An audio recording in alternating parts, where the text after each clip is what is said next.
Mga kapuso, si Mike Enriquez po ito. Patuloy niyo pong suportahan ang 24 oras, ang investigador sa GMA Pinoy TV at ang DCBB sa News TV, sa GMA News TV International.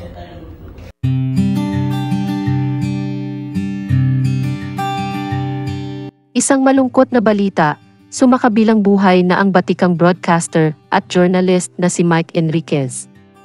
Siya ay namayapa ngayong araw ng Martes, August 29, sa edad na 72 years old. Ito ang kumakalat ngayong balita sa social media mula sa iba't ibang news outlet, subalit sa mga oras na ito ay wala pang pagkumpirma mula sa kanyang mga pamilya, kaibigan at mga mahal sa buhay sa naging sanhi ng pagpanaw ng bitiranong mamamahayag.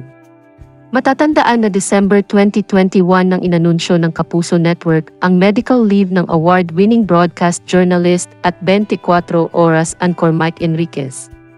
Sa naturang buwan ay sumailalim sa kidney transplant operation ang broadcaster.